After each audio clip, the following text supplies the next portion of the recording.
اچھا، be be Amna اور حضرت عبداللہ کی شادی کا کیسے سلسلہ شروع ہوا، اور اس کے بارے میں ذرا بتائیں۔ شیخ محقق شاہ عبدالحق محدث دہلوی رحمۃ اللہ علیہ، جو کہ 11ویں صدی کے مجدد بھی ہیں، محقق علی الاطلاق، مدارج النبوہ والیوم 2 پیج نمبر 28۔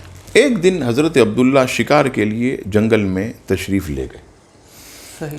اب جو میں نے آپ سے پہلے عرض کی تھی کہ جس طرح یہودی حضور سے حسد کرتے تو آپ کے والد سے بھی انہیں تھا، تو جب آپ شکار کے لیے جنگل میں گئے تو وہاں ملک شام کا یہودی چند علامتوں کی وجہ سے انہوں نے حضور علیہ السلام کے والد کو پہچان لی۔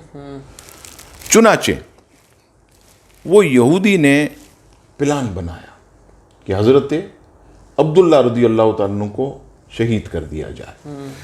اب جیسے ہی اس نے پلان بنایا اور مسلح ہو کر اس نیت سے جنگل میں گیا کہ تنہائی میں انہیں شہید کر دیا جائے، اللہ اکبر، اتنے میں کیا دیکھا کہ کچھ غیبی سواریوں پر لوگ آئے سبحان اللہ، اور تمام یہودیوں کو، مسلح یہودیوں کو وہاں سے بھگایا، اور حضرت عبداللہ رضی اللہ تعالیٰ عنہ کو حفاظت کے ساتھ ان کے گھر پر چھوڑ دیا۔ سبحان اللہ۔ اب حضور علیہ الصلوۃ والسلام کے جو نانا جان تھے حضرت وہب بن عبد مناف، یہ سوء اتفاق اس وقت اسی جنگل میں تھے۔ اب یہ سارا معاملہ انہوں نے دیکھا کہ یہ حسین و جمیل نوجوان، سبحان اللہ، اور غیب سے اس کی مدد ہوئی واہ، کہ غیب سے سواریاں آئیں اس کی حفاظت کے لیے۔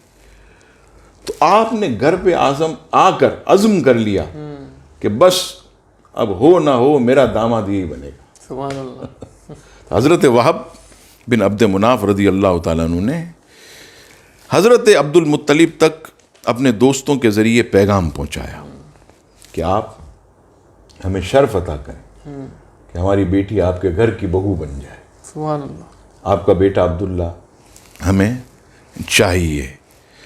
حضرت عبد المطلب نے خوشی خوشی منظور کر لیا۔